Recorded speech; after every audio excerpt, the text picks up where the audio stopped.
Hello! Bienvenue sur Entrepreneur Crossing, un petit îlot de liberté pour les femmes qui veulent comprendre, expérimenter et trouver l'inspiration pour vivre leur meilleure vie d'entrepreneur.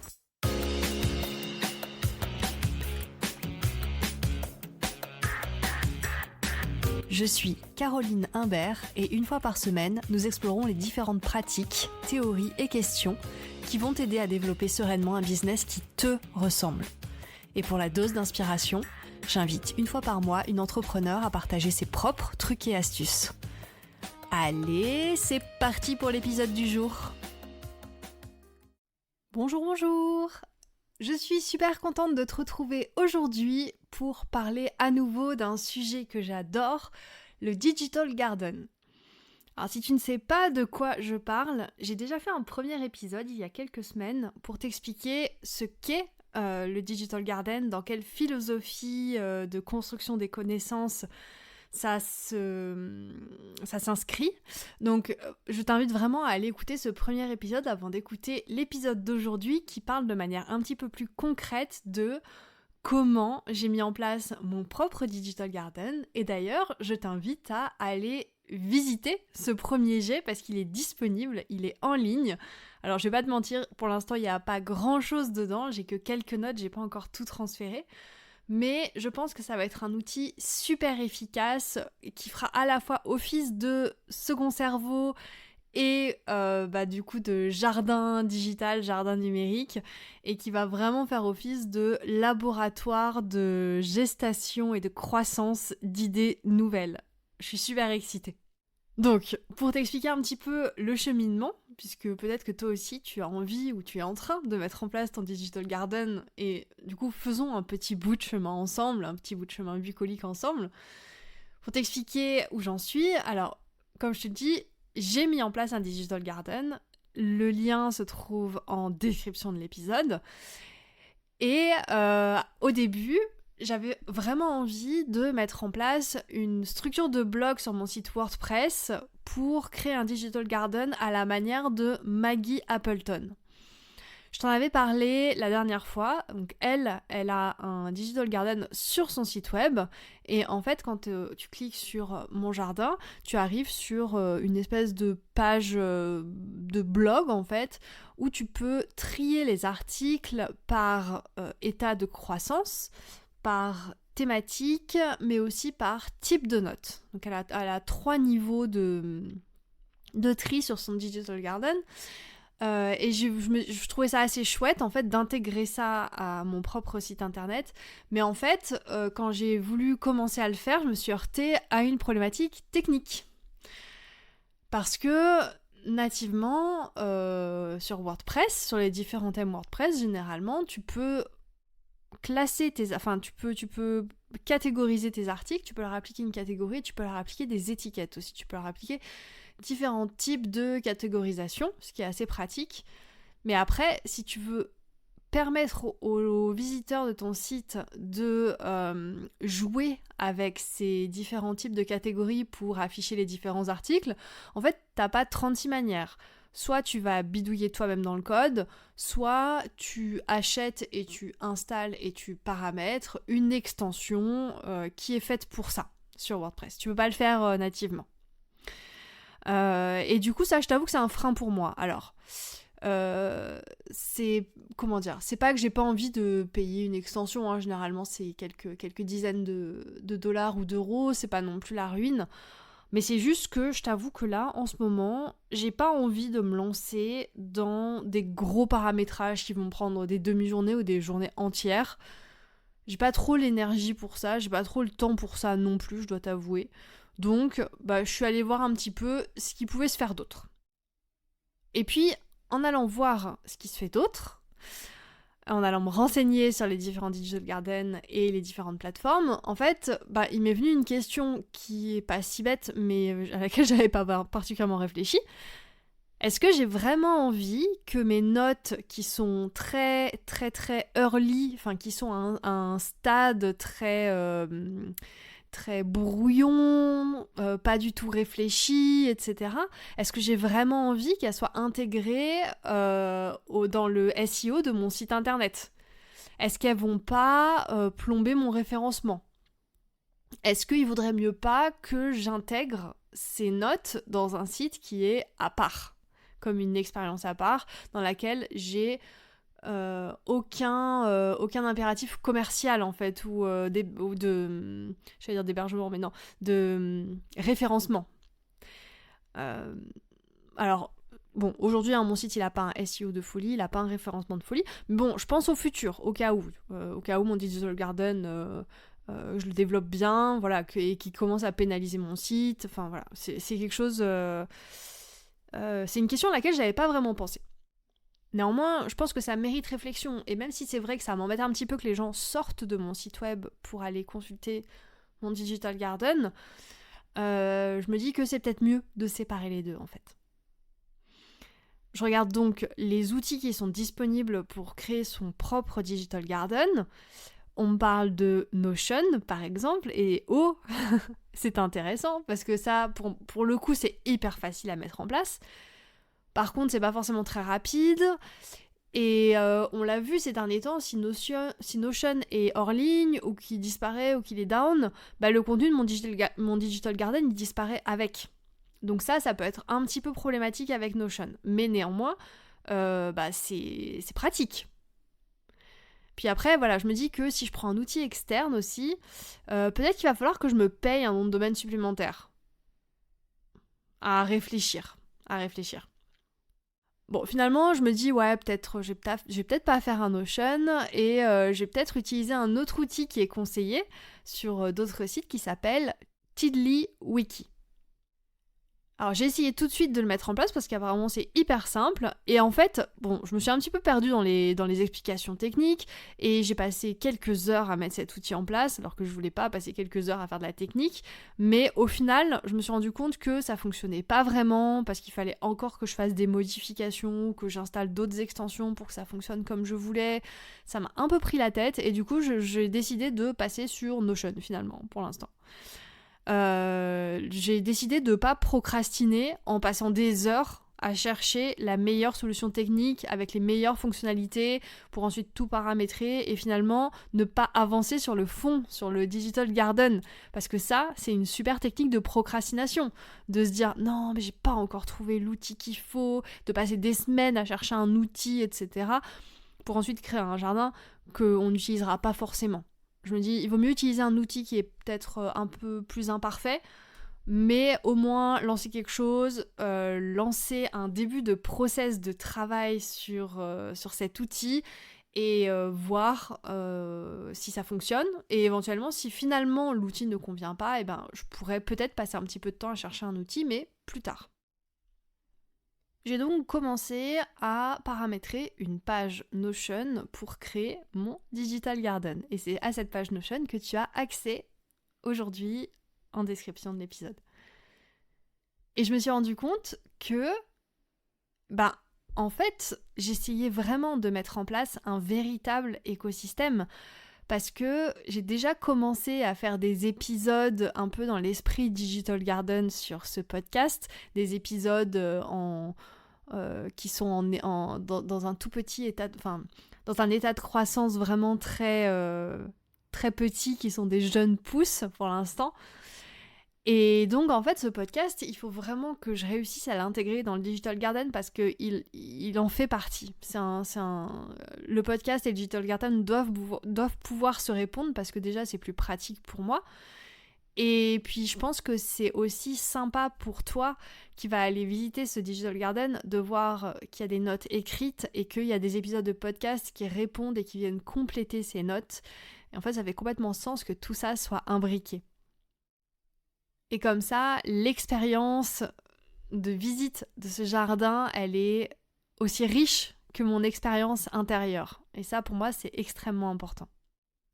Comme je te l'ai dit en introduction, pour l'instant, ce Digital Garden, c'est une version assez embryonnaire, parce que je m'applique les préceptes que je prône, c'est-à-dire apprendre en public, donc apprendre avec toi, c'est-à-dire apprendre depuis le début, c'est-à-dire partager même des données pour lesquelles je suis pas certaine ou pour lesquelles j'ai pas forcément réfléchi énormément, avec l'espoir qu'on puisse tous évoluer ensemble et que je puisse poster même si c'est loin d'être parfait.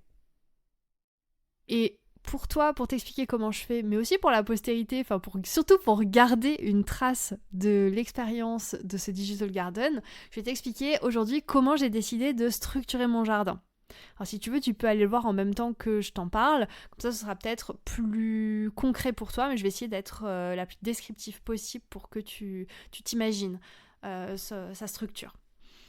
Ce Digital Garden, il est composé d'une page d'accueil. La page, elle t'explique la philosophie de cet espace en ligne, elle t'explique qui je suis et comment ça fonctionne et ce que tu vas y trouver.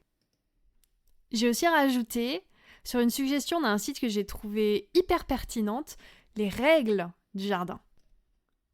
Les règles que je te demande d'observer et les règles que moi-même j'observe.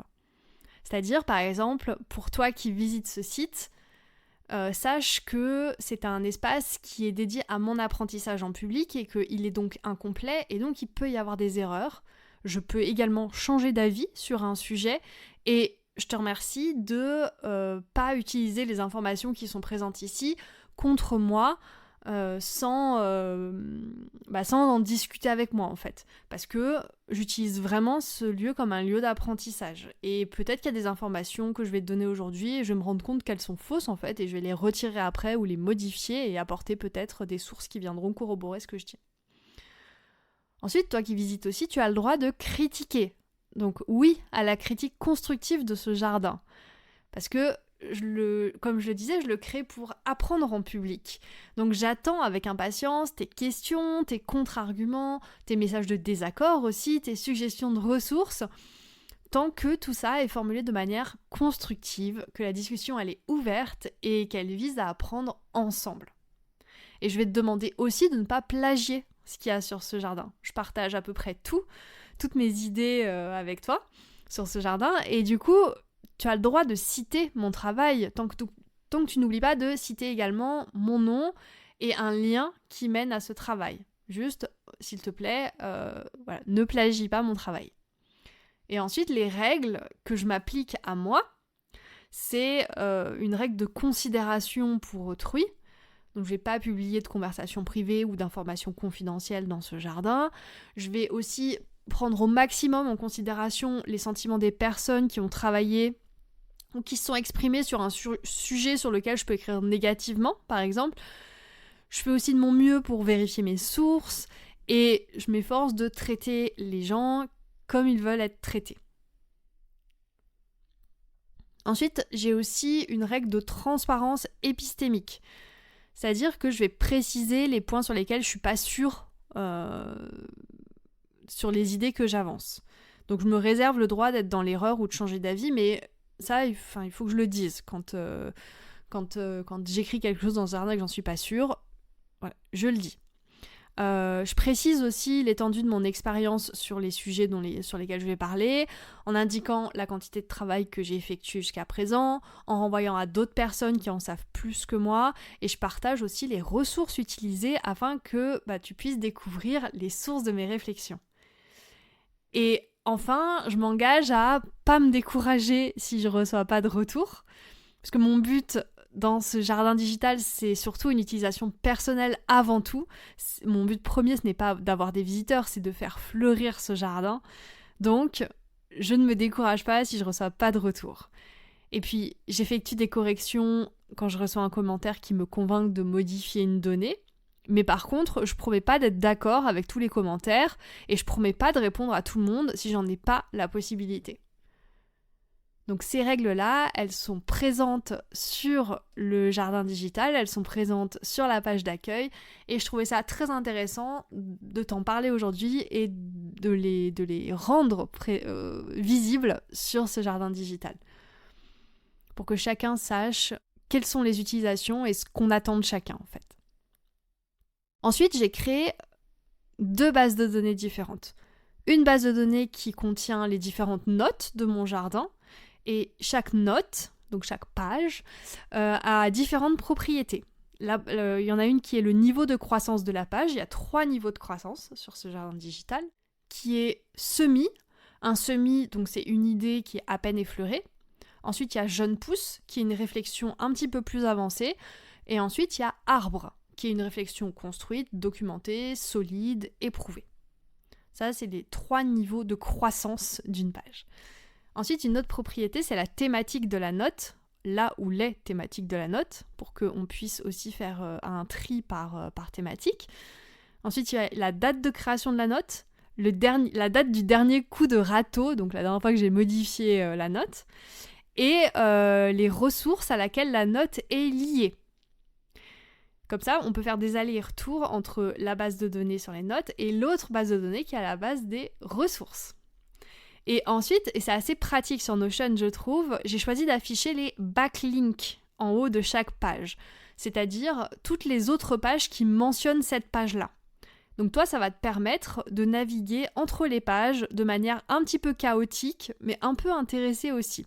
Parce que tu peux te dire, tiens, je lis cette page sur le Digital Garden, par exemple, et je vois qu'il y a 3 pages là qui citent cette page-là, et du coup, je vais peut-être aller, ça va peut-être m'intéresser, donc je vais naviguer comme ça entre les pages. C'est un peu l'idée du jardin dans lequel on déambule, en fait. Et enfin, sur chaque note, donc sur chaque page, je vais mettre une petite table des matières pour pouvoir s'y retrouver plus facilement dans le contenu de chaque page. Et comme je t'ai dit, la deuxième base de données, c'est la base ressources, donc des ressources vidéo, des podcasts, des articles, des livres, etc. Et là aussi, je détaille quelques propriétés sur chaque page, comme le nom de l'auteurice, l'URL où trouver la ressource, l'année de publication, mais aussi les différentes notes que j'ai pu prendre sur la ressource en question. Et d'après une ressource, tu peux trouver toutes les notes liées. Et au final, je me dis que ce Digital Garden, il pourrait faire office de second cerveau dans l'esprit. Même si je ne sais pas encore si j'y publierai absolument toutes mes pensées. Parce qu'on n'oublie pas que c'est quand même un espace public, et même si j'ai envie de partager beaucoup de choses, je pense que je garderai quand même un espace qui est totalement privé pour certaines pensées que je peux pas partager en public, quoi.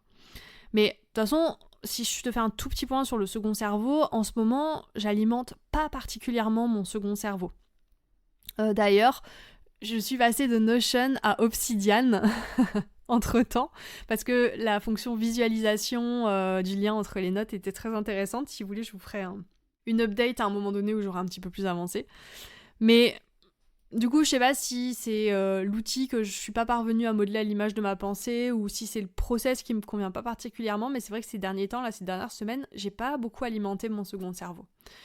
Après, j'ai aussi eu pas mal de travail ces derniers temps, et j'avoue que j'ai pas non plus pris le temps de nourrir trop mes réflexions, donc ceci explique peut-être cela. En attendant, j'ai terminé mon petit room tour de mon Digital Garden.